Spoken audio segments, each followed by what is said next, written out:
just seconds before a cartel's go-fast boat, loaded with $52 million in cocaine, could vanish into the Pacific. A U.S. Coast Guard sniper took aim from a speeding helicopter. This was no drill. One misfire could let 2,900 pounds of poison flood American streets. How did they stop a 50-knot vessel without sinking it? Let me answer all of this right now. October 6, 2025. Beneath the relentless eastern Pacific sun, 140 miles off Ecuador's coast, the U.S. Coast Guard executed a surgical strike against a notorious drug cartel's smuggling operation. The target, a 40-foot go-fast boat, slicing through international waters after departing a hidden cove. Packed beneath tarps were 2,900 pounds of cocaine, valued at $52 million, enough for 1.5 million doses to flood American streets. The five-man crew, hardened criminals linked to murders and extortion from Colombia to San Diego, had outmaneuvered patrols for years with speed, cunning, and payoffs to corrupt officials. But today, their overconfidence led to their downfall. At 10 p.m., the go-fast boat roared across the ocean, its 4 Mercury 300 horsepower outboard engines pushing 50 knots.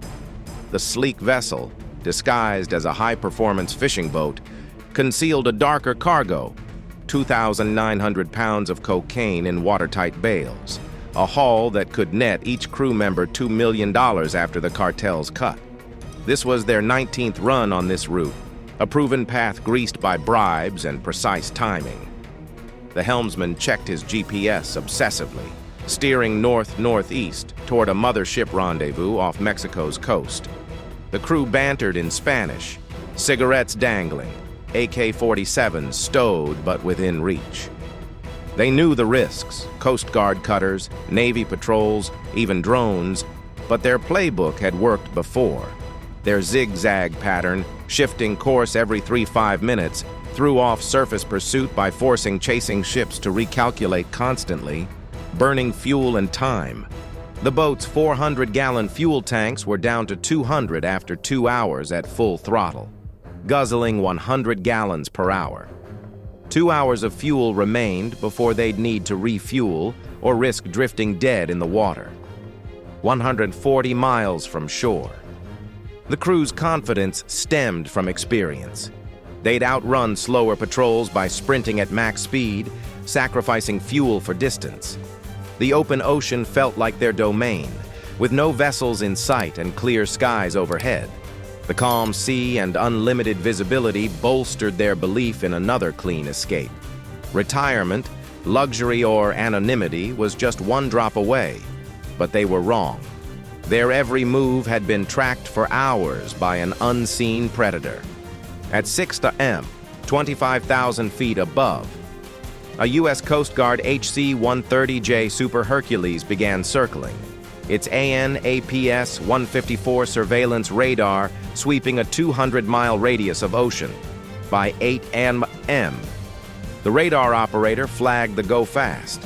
Its 50-knot speed didn't match fishing vessels, typically 12 knots.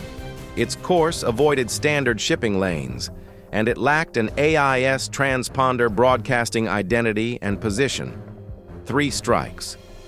The operator switched to the Star Sapphire 380 HD electro-optical system, zooming in from 140 miles out.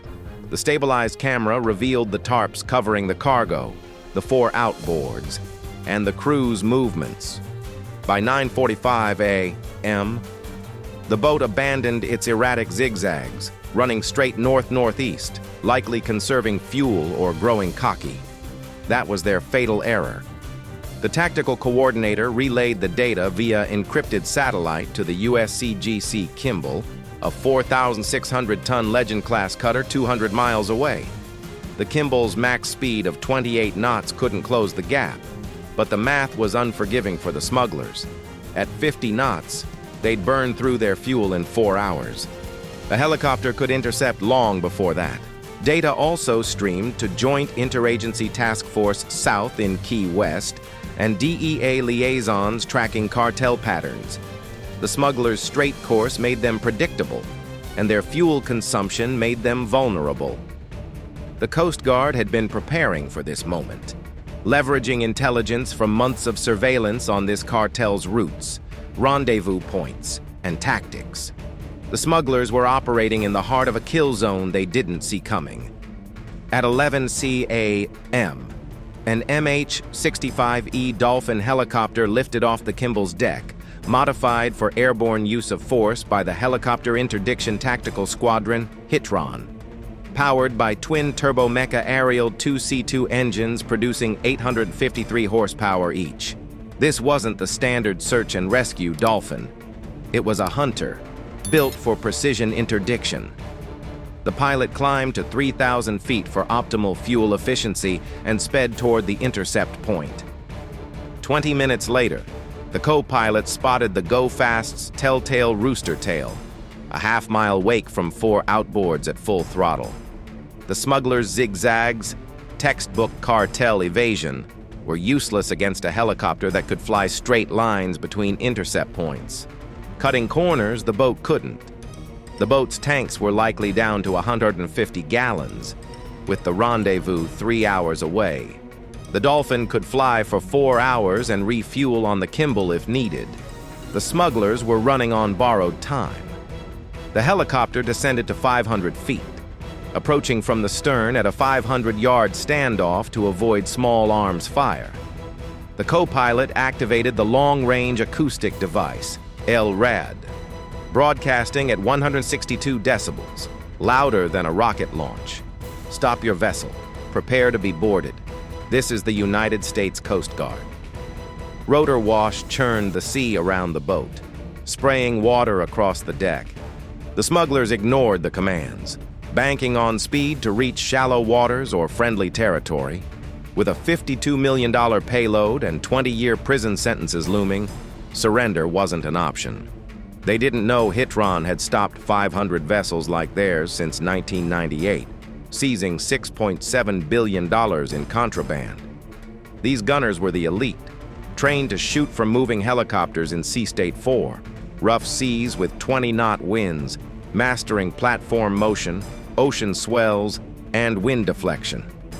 After 15 minutes of ignored warnings, sirens, and visual signals, the pilot radioed the Kimball for permission to escalate. Approval came instantly. Rules of engagement for non-compliant vessels in international waters were clear. The aerial gunner readied the door-mounted M2R40B machine gun, capable of 650 rounds per minute.